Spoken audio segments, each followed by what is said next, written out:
Welcome to Vidya Guru my dear friends. मैं सौरभ सिंह आप सभी लोगों का अपने इंस्टीट्यूट में हार्दिक स्वागत और अभिनंदन करता हूं। चूँकि आज सेकेंड क्लास है और किन्हीं कारणों बस चूँकि स्वास्थ्य की समस्याएं तो हो ही रही हैं, कोरोना काल चल रहा है, तो आप लोग स्वस्थ रहिए, पढ़ते रहिए और जो है ना कंसंट्रेट करिए। आज चूँकि मैंने लास्ट क्लास में आप लोगों से प्रॉमिस किया था कि हम कुछ पढ़ाएंगे और ज्योग्राफी, हिस्ट्री, पॉलिटी के साथ साथ मूल विधि के सिलेबस को मैंने एक्सपेंड किया था। साथ ही मैंने ये बताया था कि एसआई को 4 पार्ट्स में डिवाइड किया जाता है। तो हम एक ऐसे सेगमेंट को लेके आने वाले हैं जो कि आपके सभी परीक्षाओं में पूछा जाएगा, जो कि चाहे वो एसआई का हो, ग्रुप डी का हो, एसएससी जीडी का हो या ट्रिपल एससी का हो, यानी कि यूपी ट्रिपल एससी का हो, कोई भी एग्ज़ाम हो, यहाँ तक कि यहाँ जो मैं आपको पढ़ा रहा हूँ आज का सेगमेंट और इसको कंटिन्यू करेंगे जल्द से जल्द, ये आपके आरओ का जो एग्ज़ाम यूपी पीसीएस पीएससी लेती है, तो वहाँ तक के क्वेश्चनों को मैं कवर करूँगा। ध्यान देना है इस बात को। हालांकि एसआई के जो क्वेश्चन रहेंगे वो इसमें सम्मिलित हो जाएंगे, क्योंकि मैंने कहा था कि एसआई में जनरल एवरेंस के क्वेश्चन पूछे जाएंगे, ना कि सामान्य अध्ययन के क्वेश्चन पूछे जाएंगे। ध्यान देना है इस बात को। तो हम लोग आज शुरू करने वाले हैं भूगोल को। भूगोल को बेसिकली हम 2 सेगमेंट्स में डिवाइड करते हैं, एक को कहते हैं वर्ल्ड ज्योग्राफी और एक को कहते हैं इंडियन ज्योग्राफी। तो इंडिया और वर्ल्ड ज्योग्राफी में देखो, इन दोनों ही में से एक सेगमेंट ऐसा होता है, जैसे वर्ल्ड ज्योग्राफी के कुछ बारे में बात करें या इंडियन ज्योग्राफी, तो यहाँ पर भारत का संपूर्ण, जैसे भारत का भौतिक स्वरूप के बारे में, भारत का जो भौतिक स्वरूप है उसके बारे में, भौतिक स्वरूप के बारे में जानेंगे। साथ ही एग्रीकल्चर सेक्टर जो रहेगा उसके बारे में जानेंगे। साथ ही इरिगेशन सिस्टम जो है इंडिया का उसके बारे में जानेंगे। और भी जो चीज़ें, जैसे इसकी इंडिया की मिट्टी किस तरीके की है, जिसको कहते हैं मृदा, इंडिया के कितने प्रकार की मृदाएं पाई जाती हैं, उन सबको भारत के परिप्रेक्ष्य में देखेंगे। साथ ही एक और जिसको कहते हैं ट्रांसपोर्टेशन को देखें, ट्रांसपोर्ट को देखेंगे। ट्रांसपोर्ट में जब हम देखेंगे तो ये कितने प्रकार का होता है। बेसिकली हम लोग जानते हैं कि सड़क परिवहन और सड़क परिवहन के साथ रेल परिवहन, तो 2 को देखेंगे, 2 को नहीं देखेंगे, इसमें और भी कई चीज़ें देखेंगे। जैसे जल परिवहन हो जाएगा, जल परिवहन को भी देखेंगे। वायु परिवहन हो जाएगा। देखो वायु परिवहन, वायुयानों के द्वारा जो वायुयान, जैसे भारत अफ़गानिस्तान के साथ क्या करता है कि अफ़गानिस्तान के साथ में भारत जो व्यापार करता है, चूँकि अब देखो अगर अफ़गानिस्तान के साथ करेगा तो वो वायु परिवहन के साथ करेगा, क्योंकि हम अगर अफ़गानिस्तान को देखते हैं तो पूरा ये रहा आपका पाकिस्तान और ये छोटा सा हिस्सा जिसको कहते हैं, इस हिस्से में आपका अफ़गानिस्तान का कुछ हिस्सा छूता है। तो यहाँ से पाकिस्तान के क्षेत्र से तो हम वायु परिवहन कर नहीं सकते, इसलिए वायु परिवहन तो कर सकते हैं यहाँ से, लेकिन ये कहो कि इससे सड़क परिवहन कर दें, सड़क परिवहन नहीं कर सकते। हम लोग जानते हैं कि कोरोना काल में लास्ट ईयर में हम लोगों की सीमाओं को क्लोज कर दिया गया था और उरी के आतंकवादी हमले के टाइम पर भी क्लोज कर दिया गया था। तो चलो हम लोग उसको आगे के क्रम में देखते हैं। देखो हम लोग क्या करते हैं कि जो भूगोल है, भूगोल को बेसिकली 2 सेगमेंट में मैंने कहा डिवाइड किया, और दोनों सेगमेंटों में जो महत्वपूर्ण चीज़ें हैं ये डिसाइड नहीं कर सकते हो आप कि क्वेश्चन कहाँ से ज़्यादा आते हैं, लेकिन फिर भी एक मोटे तौर पे हम एक आइडिया लगाते हैं। क्या आइडिया लगाते हैं कि सर हम लोग कहाँ रहते हैं, भारत में रहते हैं, और जब भारत में रहते हैं तो जाहिर सी बात है कि छोटे एग्जामों में विश्व में से तो पूछेगा नहीं, कहाँ से क्वेश्चन करेगा, भारत से क्वेश्चन करेगा। तो हम लोगों को भारत की जानकारी होना, बहुत ही महत्वपूर्ण जानकारी होना, जो सामान्य बेसिकली जानकारी होती हैं उनको याद रखना और जानकारी करना बहुत आवश्यक होता है। अब देखो इन दोनों ही टॉपिकों में एक विशेष चीज़ रहती है, इन दोनों ही टॉपिकों में एक विशेष बात यह है, क्या बात है कि कुछ ऐसी चीज़ें हैं जो आपकी कॉमन है।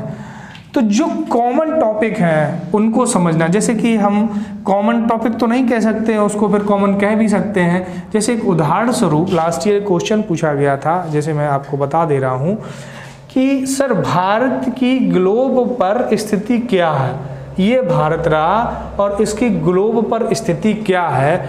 तो जिन लड़कों को पता होगा कि भारत उत्तरी गोलार्ध में है और कहाँ पे है, पूर्व में स्थित है। इसी प्रकार भारत का मानक समय कहाँ से लिया जाता है, तो 82.5 पूर्वी देशांतर हो जाएगा।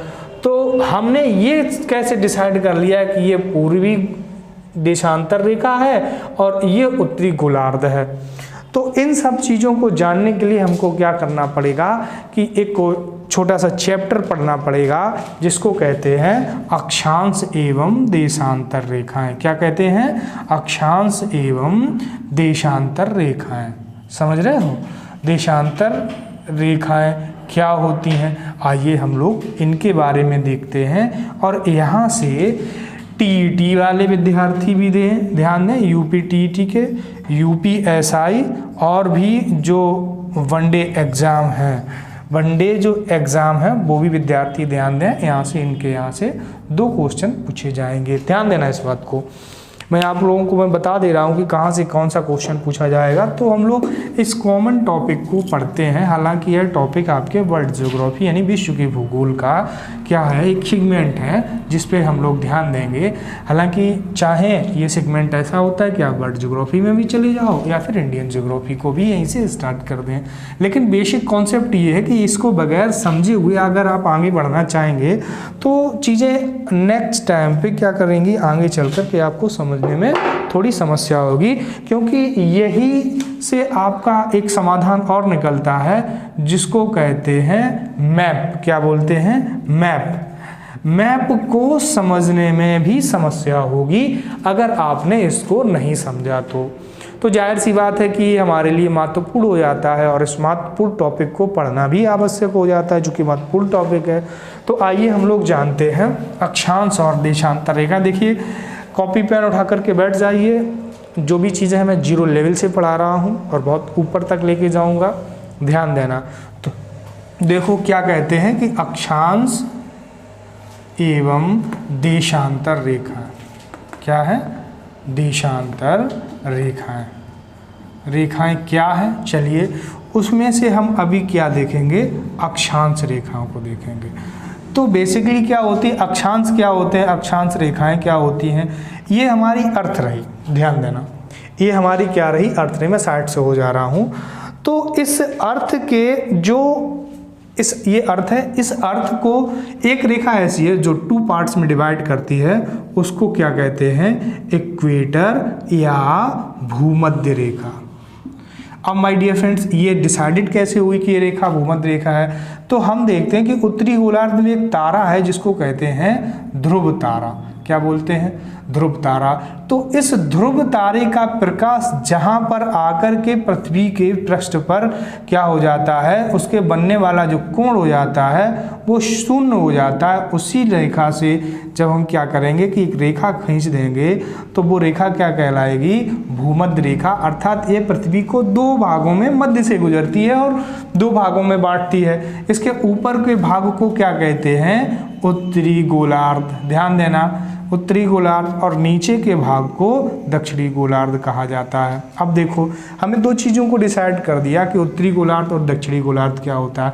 अब देखो, यहाँ से एक को कहेंगे उत्तरी यामोत्तर, एक को कहेंगे दक्षिणी यामोत्तर, या एक को कहें उत्तरी गोलार्ध, एक को कहें दक्षिणी गोलार्ध। तो जो अक्षांश होगी तो पृथ्वी के, ये रहा, पृथ्वी के किसी बिंदु से, यानी कि पृथ्वी के केंद्र से किसी बिंदु से हम चाहे उत्तर की ओर चाहे दक्षिण की ओर कोई कोणीय दूरियां ले लें। अगर हमने जो समान कोणीय दूरियां लेंगे तो इन समान कोणीय दूरियों को मिलाने वाली जो रेखा होगी वो क्या कहलाएगी, अक्षांश कहलाएगा। क्या कहलाएगा, ये क्या कहलाएगा, कोणीय इकाइयाँ क्या कहलाएंगी, अक्षांश कहलाएंगे। ध्यान देना, फिर से एक बार आप सुन लो, मैं साइड से हो जा रहा हूँ। क्या है कि भूपृष्ठ पर विषुवत रेखा या भूमध्य रेखा के उत्तरी या दक्षिण के यामोत्तर पर किसी भी बिंदु से पृथ्वी के केंद्र पर मापी गई कोणीय दूरियों को क्या कहते हैं, अक्षांश कहते हैं। चीज़ें ध्यान दे रहे होंगे कि अक्षांश क्या कहते हैं। अब देखो अक्षांश रेखाएं क्या होती हैं कि जो विषुवत से ध्रुवों की जो स्थितियां हैं और जो विषुवत यानी कि ये रहा ध्रुवों तक की जो स्थितियां हैं, ये रहा ध्रुव, तो इसके सराउंडिंग जिन रेखाओं को खींचा जाएगा तो वो क्या कहलाएंगी, अक्षांश रेखाएं कहलाएंगी।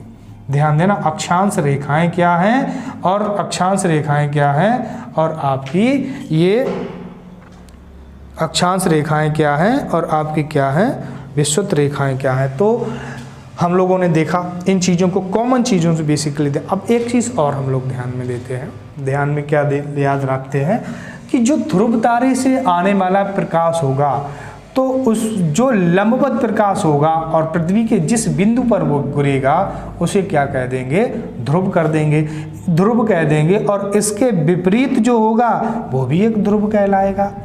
और चूंकि यह मैंने कहा उत्तर की ओर है तो यह क्या कहलाएगा, उत्तरी ध्रुव। ध्यान देना, क्या कहलाएगा, उत्तरी ध्रुव।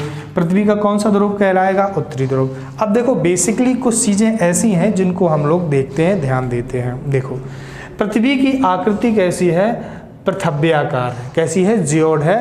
पृथ्वी की आकृति कैसी है, पृथ्व्याकार है। और जो पृथ्व्याकार होने की वजह से क्या करेंगे कि जो इसका रेखा का जो वृत्त बनेगा, जिसको क्या कहेंगे, भूमध्य रेखीय वृत्त, भूमध्य रेखीय वृत्त। जो भूमध्य रेखीय वृत्त होगी, यह वृत्त क्या हो जाएगा, यह वृत्त सबसे बड़ा वृत्त होगा, सबसे बड़ा वृत्त होगा। ध्यान देना, जब ये सबसे बड़ा वृत्त होगा तो इसको एक नाम दे देंगे जिसको कहेंगे बृहद वृत्त। ध्यान देना, एक एक चीज दूसरे से कनेक्टेड है। और इस वृत्त की कुल लंबाई कितनी होती है, इस पूरे, देखो इसके सराउंडिंग ये वृत्त खींचा जाएगा तो इसकी लंबाई होती है 40,076 किलोमीटर।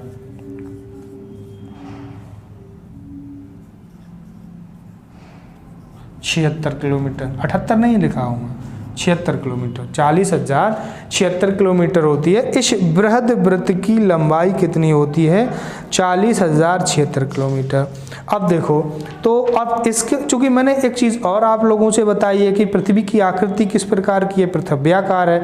तो पृथ्वी की आकृति पृथ्व्याकार होने की वजह से, ध्यान देना कि पृथ्वी की आकृति पृथ्व्याकार होने की वजह से जब हम ध्रुवों की ओर जाएंगे, ये प्रश्न पूछा जा चुका है कि जब हम ध्रुवों की ओर, उत्तरी ध्रुव और दक्षिणी ध्रुव की ओर जाएंगे तो इसके जो अक्षांश वृत्तों की लंबाइयां हैं, अक्षांश वृत्तों की जो लंबाइयां हैं, उन लंबाइयों में क्या हो जाएगी, कमी आती चली जाएगी।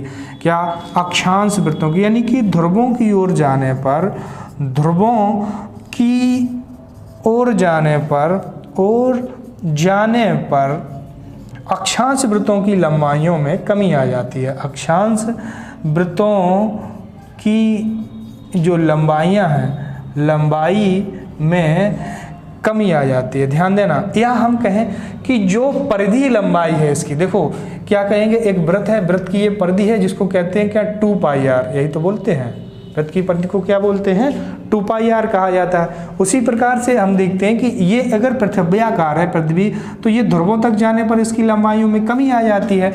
और अगर हम इसको यहाँ से पूरे एंगल को 90 एंगल ले लेते हैं और प्रत्येक अंश पर, किसके, प्रत्येक एक अंश पर क्या करते हैं, एक अंश पर एक रेखा खींचें, तो हम देखते हैं कि उत्तरी गोलार्ध में कितनी अक्षांश रेखाएं हो जाएंगी, अक्षांश रेखाएं होगी 90। ध्यान देना, ये प्रश्न आपके केंद्रीय विद्यालय परीक्षा में पूछा जा चुका है, KBS में कई बार, 3 बार तो मुझे याद है कि 3 बार ये प्रश्न सीधा पूछा गया कि सर ये बताइए कि उत्तरी गोलार्ध में अक्षांश वृत्तों की कितनी है, कितने अक्षांश वृत्तों की संख्या है। तो देखो कितनी हो जाएंगी, ये आपके हो जाएंगे 90। समझे, दक्षिणी गोलार्ध में कितने हैं, अक्षांश रेखाएं पूछी गई, अक्षांश वृत्त नहीं, अक्षांश रेखाएं कितनी है, 90। उसी प्रकार से दक्षिणी गोलार्ध में कितनी है, 90। तो चलो उत्तरी और दक्षिणी गोलार्ध में हमने मान लिया। तो अगर हम कहें कि टोटल लैटिट्यूड्स कितने हैं, टोटल लैटिट्यूड्स कितने हैं, अक्षांश रेखाएं कितनी हैं, तो 90 प्लस 90 प्लस 1 हो जाता है बराबर 181 अक्षांश रेखाएं हो जाती हैं। लेकिन अगर यही अक्षांश रेखाएं हो जाएंगी आपकी कितनी, 181 अक्षांश रेखाएं कितनी, सॉरी थोड़ा ध्यान दें इस चीज़ को, अक्षांश रेखाएं और अक्षांश क्या होते हैं। देखो ये क्या हो जाएंगे, अक्षांश रेखाएं नहीं होंगी, ये अक्षांश हो जाएंगे कितने, 181, जबकि अक्षांश रेखाओं की बात की जाएगी कितनी, अक्षांश रेखाएं, जो अक्षांश रेखाएं होंगी, ध्यान देना इस बात पे, मैंने कहा इसके सराउंडिंग खींची जाएंगी। जब इस पे सराउंडिंग खींची जाएंगी तो ध्रुवों पर ये कैसी हो जाएंगी, 0 हो जाएंगी। क्या हो जाएंगी, 0। क्यों, क्योंकि अक्षांश रेखाएं पृथ्वी के सराउंडिंग खींचे जाने वाले वृत्त हैं और ध्रुव पर ये बिंदु मात्र हो जाएगा। तो जब दोनों ध्रुवों पर बिंदु मात्र हो जाएगा तो इसमें से एक कम हो जाएगा, तो 181 माइनस 2 करेंगे तो 179, यहाँ हम लोग यहाँ नीचे देख लेते हैं, 181 माइनस 2 अक्षांश रेखाएं क्या हो जाएंगी, ध्रुवों की कम हो जाएंगी। किसकी हो जाएंगी, ध्रुवों की कम होंगी। तो 181 माइनस 2 इक्वल्स टू 179। मैथमेटिक्स के आप सभी लोग विद्यार्थी हैं, छोटा सा गणित है जिसको हम लोग समझ सकते हैं। चलिए आगे बढ़ते हैं। तो ये तो हम लोगों को अक्षांश रेखाओं का एक बेसिक कॉन्सेप्ट था जिसको हमने समझा। अब देखो कुछ क्वेश्चन ऐसे हैं जो यहाँ से आते ही हैं, यहाँ से कई चीज़ें ऐसी होती हैं जो इधर उधर बढ़ती हैं। चलो हम लोग इसको क्लीन करते हैं और आगे बढ़ते हैं। देखो यहाँ से कई क्वेश्चन ऐसे हैं जो निकलेंगे ना तो बहुत सिंपल से क्वेश्चन रहते हैं लेकिन परेशान बहुत करते हैं। जैसे यही क्वेश्चन, उत्तरी गोलार्ध में कितनी अक्षांश रेखाएं हैं, तो आप कितनी 90 करेंगे। दक्षिणी अक्षांश पे कितनी हैं, आपकी 90 हैं। टोटल कितनी हो जाएंगी, 181 हो जाएंगे। अक्षांश रेखाएं जब पृथ्वी पर पूरी बात करेंगे तो 179 हो जाएगी, और अक्षांशों की बात करेंगे तो पूरे अक्षांश पृथ्वी पर कितने हो जाएंगे, 181 हो जाएंगे। क्लास 6 के NCERT का पहला चैप्टर आप जब उठाएंगे तो वहाँ पर देख पाएंगे। हिंदी मीडियम का हो या इंग्लिश मीडियम का कोई भी विद्यार्थी हो वहाँ से पढ़ सकता है, बड़ी आसानी से उसको ये चीज़ें मिल जाएंगी। चलो अब हम लोग देखते हैं कि जब हम लोग यहाँ पर एक कॉमन सी चीज़ देखेंगे कि पृथ्वी के ये उत्तरी गोलार्ध हो गया और ये क्या हो जाएगा, दक्षिणी गोलार्ध हो जाएगा। देखे रहे ना, दक्षिणी गोलार्ध हो जाएगा। इसको क्या कहेंगे, भूमध्य रेखा कहा जाएगा। ध्यान देना। अब देखो भूमध्य रेखा कहा जाएगा। हम लोग जानते हैं कि पृथ्वी जो सूर्य के समक्ष परिक्रमा करती है, क्या करती है, परिक्रमा। देखो पृथ्वी दो प्रकार की गतियां करती है, एक परिभ्रमण गति होती है और एक परिक्रमण गति, यानी कि रोटेशन और रिवोल्यूशन। रोटेशन होता है एक्सिस रोटेशन, यानी कि अक्ष पर घूमना। तो ये क्या करती है, परिक्रमा और परिभ्रमण, परिक्रमण और परिभ्रमण, परिभ्रमण। तो जो एक्सिस रोटेशन होता है जिसको कहते हैं रोटेशन, और एक होता है रिवोल्यूशन। तो जो रोटेशन होता है वो 24 आवर में कंप्लीट करता है। क्या, रोटेशन जो होगा, रोटेशन होगा वो 24 आवर जिसको मानते हैं, और रेवोल्यूशन होगा 365 सही 1/4 दिन में होगा।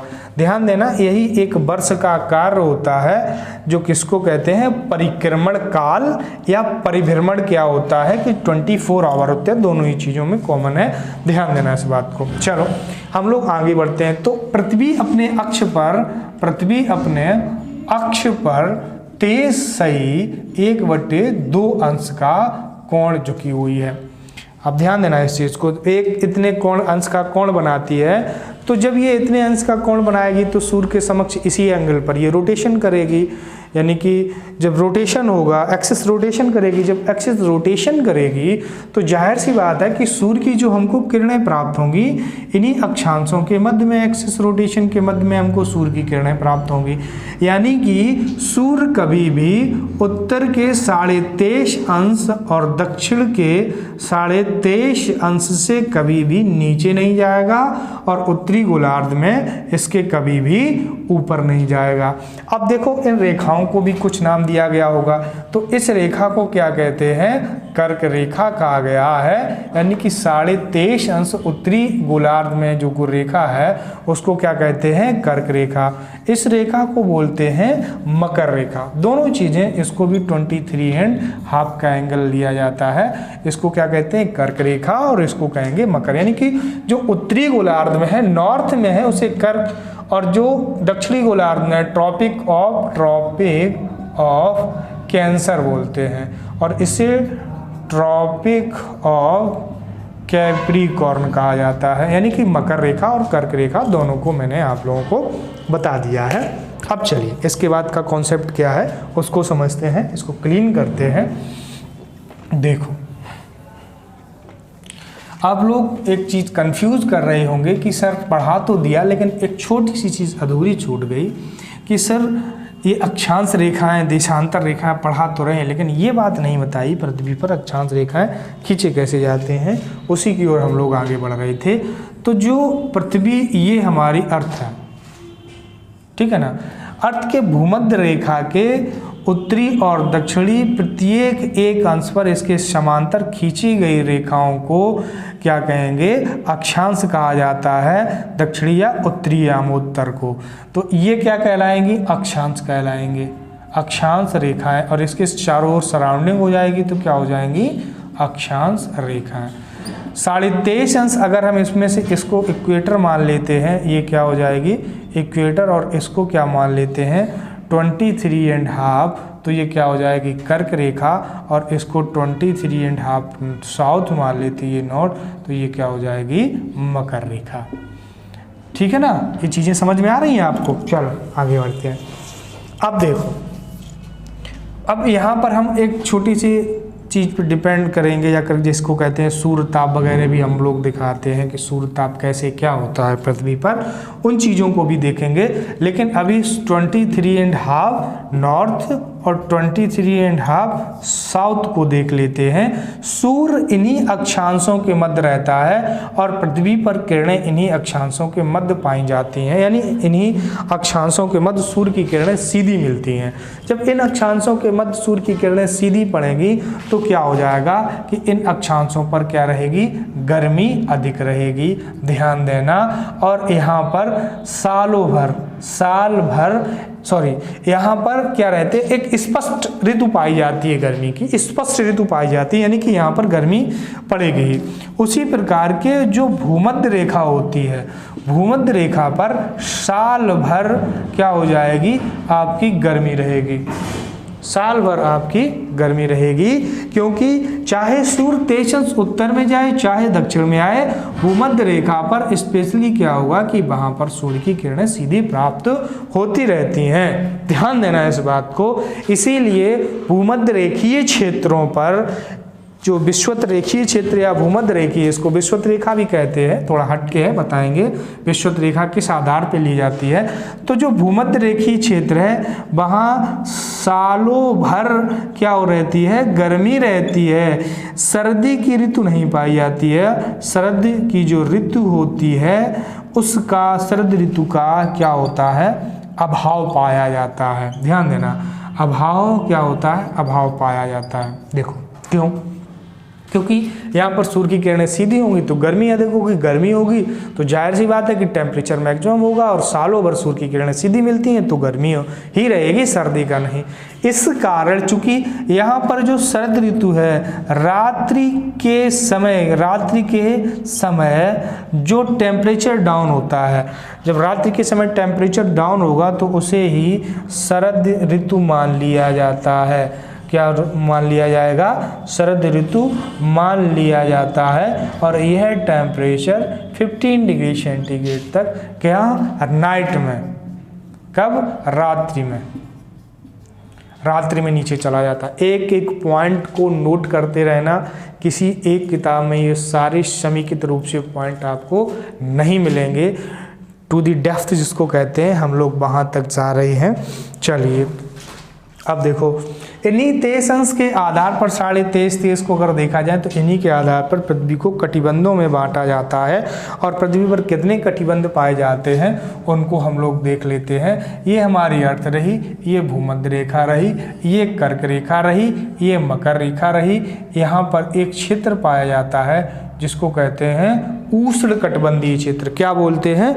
उष्णकटिबंधीय क्षेत्र बोलते हैं। और देखो इसके ऊपर के क्षेत्र को उपोष्णकटिबंधीय क्षेत्र बोला जाता है, इसके और ऊपर के शीतोष्णकटिबंधीय क्षेत्र इसको बोलते हैं शीतकटिबंधीय क्षेत्र। अब देखो सर ऐसा कैसे हो गया, हमने तो शीतोष्ण पढ़ा है, उपोष्ण पढ़ा ही नहीं है, और शीतोष्ण के बाद सीधा क्या पढ़ा है? शीत पढ़ा है। कोई बात नहीं, आपने पढ़ा है, अच्छी बात है। इसको सब कैटेगरी में मैंने डिवाइड कर दिया था। पृथ्वी पर अगर देखेंगे तो एक जो अक्षांश, इसको क्या कहेंगे? 23/1/2, इसको क्या कह देंगे? 66.5 अंश, और इसको क्या कह देंगे? 90। समझ रहे हो? 66 और 90। अब इस वृत्त को क्या कह देंगे? आर्कटिक वृत्त हो जाएगा ये पूरा। ठीक है, इसको क्या कहते? ये अंटार्कटिक वृत्त। देखो अंटार्कटिका, आर्कटिक और अंटार्कटिक दोनों अलग अलग हैं। जो दक्षिणी ध्रुव पे है वो क्या कहलाएगा? अंटार्कटिक वृत्त कहलाएगा। और जो उत्तरी गोलार्ध में, यानी कि दक्षिणी गोलार्ध और उत्तरी गोलार्ध, मैंने दो फेज में, यानी नॉर्दर्न हाफ और सदर्न हाफ में, दो में डिवाइड किया था। तो जो उत्तरी गोलार्ध का है तो उसे क्या कहेंगे? आर्कटिक सर्किल कहा जाता है, और दक्षिणी गोलार्ध को क्या कहा जाता है? अंटार्कटिक सर्किल कहा जाता है। चीजें ध्यान देना, एक एक चीज को मैं नोटिस करवा के चल रहा हूँ।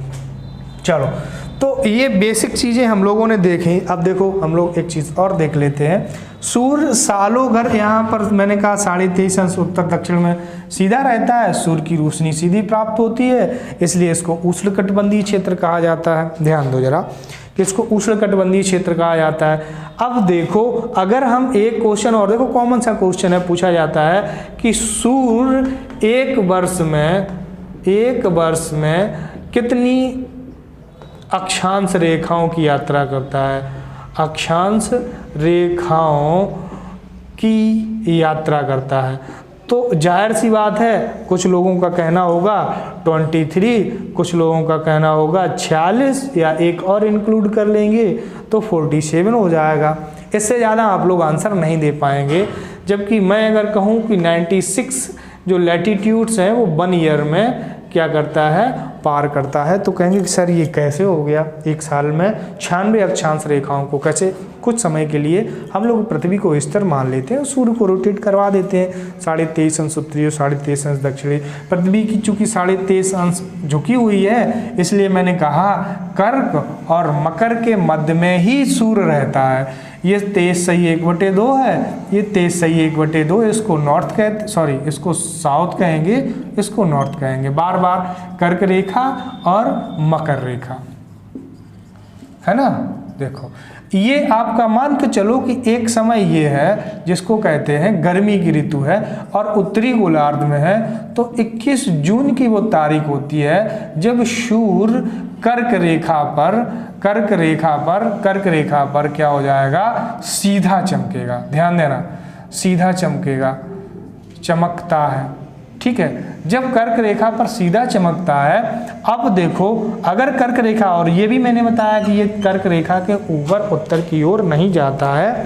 जब कर्क रेखा के ऊपर उत्तर की ओर नहीं जाएगा तो जाहिर सी बात है कि ये कर्क रेखा के नीचे ओर आएगा। ठीक है, जब ये कर्क रेखा के नीचे आएगा तो कर्क रेखा के जब नीचे आएगा तो यात्रा करेगा। और मैंने फिर दूसरा ये भी बोला आप लोगों से कि यह किसी भी कीमत पर मकर रेखा के भी नीचे नहीं जाता है। जब मकर रेखा के नीचे नहीं जाता है तो स्थिति ये भी आएगी कि सर मकर रेखा के नीचे नहीं जाएगा तो एक समय आने के बाद मकर रेखा से यह ऊपर की ओर जाएगा। ध्यान देना, ठीक है। तो मैंने कहा कि 23/1/2 और ये 0, और फिर ये 23/1/2 मकर रेखा। ध्यान देना, और इसको क्या कहेंगे? कर्क रेखा। ये एक रेखा ये हो गई, एक रेखा ये हो गई, और इसको थोड़ा बीच में डाल देते हैं, ये हो गया 0 अंश। राइट। अब ध्यान दो कि जब हम लोग ऊपर से नीचे आएंगे तो हमको कितना समय लगेगा यहाँ से आने में। देखो सूर्य कहाँ से रहेगा, मान लो जून का महीना है, अब जून से लेकर के फिर से यहाँ तक आएंगे तो यहाँ तक ही तो जाएंगे जून में, तभी तो 12 मंथ होंगे ना। बोलो भैया, जब 12 मंथ होंगे तो देखो यहाँ आया, तो अगर हम इसको कहें कि 23 सही 1/2 की यात्रा की, लेकिन ये अंश तो 0 है, लेकिन है तो एक रेखा ही, जिसको क्या कहा जाता है, भूमध्य रेखा। इसके बाद फिर से ये नीचे आया, क्या हो जाएगा, 23 सही 1/2, फिर से मैंने इंक्लूड कर दिया। अब इसके बाद फिर यहाँ से आने के बाद मान लो ये दिसंबर का महीना आया, और फिर इसके बाद फिर से ये ऊपर जाएगा कर्क रेखा से भूमध्य रेखा की ओर, तो 23 सही 1/2, और फिर से ये भूमध्य रेखा को एक बार फिर से इंक्लूड करेंगे। इंक्लूड करने के बाद फिर ऊपर जाएंगे तो ये क्या हो जाएगा, 23 सही 1/2। अब ध्यान दो, तो देखो ये हो गया, ये हो गया, ये हो गया, ये हो गया। अगर हम 23 को ऐड करेंगे तो कितना हो जाएगा भाई, 92 हो जाएगा। ध्यान देना, देखो 23 इंटू मल्टीप्लाइड बाई 4 तो कितना हो जाएगा, 92। भाई 4 टाइम है। इसके बाद हम लोग क्या करेंगे, 1/2 प्लस 1/2 प्लस 1/2 और प्लस 1/2 प्लस 1, इसको टोटल ऐड करके हम लिख देते हैं 2। इसका हम अगर लेते हैं एलसीएम तो 2 आ जाएगा, 1 प्लस 1 प्लस 1 प्लस 1 हो जाएगा, तो ये हो जाएगा 92। बेसिकली क्या हो जाएगा, 92 यहाँ पर ऐड कर देते हैं तो ये हो जाएगा 92 प्लस 4/2 प्लस 2 डिवाइड 2 से करेंगे, 92 प्लस 2 प्लस 2 इक्वल्स टू 96। मैंने यही बोला था कि सूर्य एक साल में कितनी अक्षांश रेखाओं को पार करेगा, तो ये क्या हो जाएगा, 96, यानी कि 12 मंथ्स इक्वल्स टू 96 लैटिट्यूड्स। और अगर 1 इंटू 12 इक्वल्स टू 96, और अगर हम यहाँ पर 1 मंथ्स का काउंट करेंगे तो 96 डिवाइडेड बाई 12 इक्वल्स टू 8। एक पॉइंट को मैं आप लोगों को बता रहा हूँ। तो अब ये तो रही अक्षांश रेखा, क्या रही, हमारी अक्षांश रेखाएं रही। अक्षांश रेखाओं से इससे ज़्यादा कोई क्वेश्चन नहीं पूछा जाएगा। कुछ चीज़ें हिडन हैं, वो हम आप लोगों को बताएंगे अगली क्लास में हम आप लोगों को दिन और रात्रि पढ़ाएंगे। दिन और रात्रि क्या होती है, इसके बाद ऋतुओं का परिवर्तन क्या होता है, विषुव क्या होते हैं, और इस चैप्टर के बाद विषुव क्या, बसंत विषुव क्या होता है, बसंत और शीत विषुव क्या होता है, दोनों को पढ़ाएंगे। तो इसके बाद फिर हम लोग क्या पढ़ेंगे, देशांतर रेखाओं की ओर मूव करेंगे, वहाँ से देखेंगे। फिलहाल आज की क्लास के लिए इतना ही। जो लोग नए हैं हमारे चैनल पर, जिन लोगों के पास हमारा वीडियो जा रहा है, मैं बता रहा हूँ जैसे ही लॉकडाउन ओपन होता है ना, हमारे यहाँ रेगुलर क्लासेस हो रही है, विद्यागुरु कोचिंग में कंप्लीट सिलेबस कराया जा रहा है। मैंने कहा कुछ विद्यार्थी ऐसे हैं जो टीईटी के विद्यार्थी रहेंगे, उनके लिए कुछ स्पेशल लाएगा, समथिंग डिफरेंट, मतलब इतना डिफरेंट रहेगा जो आप लोगों ने सोचा भी नहीं होगा। मैं बार बार इसी चीज़ पर बल देता हूँ कि पढ़ो तो ऐसा पढ़ो जो आपके एग्ज़ाम का लायक हो, आपके एग्ज़ाम ओरिएंटेड हो। वो मत पढ़ो जो आपके एग्ज़ाम में कभी आता था। मैं बार बार कहता हूँ कि कभी आने का मतलब, जो टीचर अपने आप को अपडेट नहीं करता है तो वो जो अपडेट नहीं होगा तो जाहिर सी बात है कि चीज़ें गलत हो जाएंगी जब आप एग्ज़ाम में जाएंगे कि सर ने तो ये पढ़ाया था और हमारा ये आया। गलती टीचर की होती है और भुगतना स्टूडेंट को पड़ता है, और सालों दर साल वो आता रहता है। तो जो विद्यार्थी लॉकडाउन के बाद, जैसे ही लॉकडाउन ओपन होता है, वो आइए, फिजिकली क्लास जैसे ही पॉसिबल होता है स्टार्ट की जाएगी, और उस फिजिकली क्लासेस में आपको ऑनलाइन क्लासेस से बेटर आपको फील आएगा। क्योंकि देखो फिजिकली पढ़ना हमारी भी ये मजबूरी है कि आप लोगों को, चूँकि मुझे पढ़ाना ही है, और आप लोगों की मजबूरी ये है कि सर मुझे पढ़ना ही है और कुछ भी करके हमारी क्लासेस होनी ही चाहिए। तो आपकी भी मजबूरी है, हमारी भी मजबूरी है। हालांकि इसको मजबूरी का नाम नहीं दे सकते हैं। जो चीज़ें ऑनलाइन क्लासेस में हो सकती हैं वो ऑफलाइन क्लासेस में नहीं हो सकती हैं, क्योंकि आपकी भी कुछ क्वायरीज रहेगी। तो तो जैसे ही क्लासेस ओपन होती है, फिजिकली क्लासेस, आप लोग आइए, हम आपका स्वागत करते हैं। हमारे यहाँ कंप्लीट बैच चल रहे हैं और उन बैचेस में जैसे एसआई का था, एसएससी जीडी का बैच चल रहा था, यूपी टीईटी और सुपर टेट का बैच नहीं था, क्योंकि उसको मैंने इसलिए बंद किया हुआ था कि ये संदेहास्पद था कि हाँ लॉकडाउन लग सकता है, और चूँकि अभी तक यूपी टीईटी के फॉर्म फिल नहीं किए जा रहे थे। तो बैच पढ़ाने से या बढ़ाने से थोड़ी आप लोग मजबूरियां समझ सकते हो, आपकी भी मजबूरियां होती हैं, क्योंकि यहाँ का विद्यार्थी कुछ इस तरीके का है कि जब बैच शुरू होता है, जब फॉर्म आ जाते हैं, बरसाती मेडिक टाइम का, पुराना लगे ये सत्य बात है, तभी हम लोग पढ़ने के लिए जाएंगे। तो ऐसा मत करिए, ये सतत प्रक्रिया है स्टडी। जब आप सतत प्रक्रिया है उसको करेंगे तो आपके लिए आपका बेटर रिजल्ट आपका इंतज़ार कर रहा होगा। अदरवाइज आप खुद ही समझ सकते हैं आपका रिजल्ट क्या होगा। नेक्स्ट ईयर फिर ट्राई करिए इन सारी चीज़ों को। हालांकि आपके पास आने वाले टाइम पे थोड़ा समय कम रहेगा, ये ठीक है, और उस समय का सदुपयोग करिए। अभी घर पे आपकी क्लासेस हो रही है तो आप घर पे अटेंड करिए, जैसे ही क्लास शुरू होती है आप फिजिकल आइए। यूपी टीईटी के विद्यार्थियों के लिए इतना स्पेशल रहेगा कि उन्होंने सोचा नहीं होगा। और जो एसआई और इन सारे जो विद्यार्थी वनडे एग्जाम के, उनकी क्लासेस तो फिजिकल हो ही रही। फिलहाल जो चैनल पे नए हैं वो चैनल को सब्सक्राइब कर लें ताकि नया नोटिफिकेशन उनको मिले नानेक्स्ट क्लास की। आगे की क्लास के बारे में हमने आपसे चर्चा की, जो लोग पढ़ना चाहते हैं आगे तो वो पढ़ लें, इसके बाद हम यहाँ पर पढ़ाएंगे। हाँ, ओपन कमेंट सेक्शन है, अगर आपकी कोई क्वायरीज हो या कोई आप नोटिस करवाना चाहते हैं कि सर ये चीज़ गलत हो गई है, या आप, हालांकि ऐसा नहीं होता है, फिर भी अगर आपको लगता है कि सर ये आपका कोई सुझाव है तो कमेंट सेक्शन ऑन है आपका, वहाँ पर जाकर के आप कमेंट कर सकते हैं और आपकी सुझाव को दे सकते हैं। बाकी हम आप लोगों को पहले से ही अवगत करवा चुके हैं कि जो फर्स्ट वीडियो आप लोग देख लेना, सर के व्हाट्सएप नंबर पे कांटेक्ट कर लेना, सर को मैसेज कर देना, और मैंने सेपरेट ग्रुप बना रखे हैं। कुछ कोर्सेस ऐसे हैं जो सेपरेट ग्रुप वालों के पास पहुंचना शुरू हो जाएंगे नेक्स्ट डे से, यानी कल से।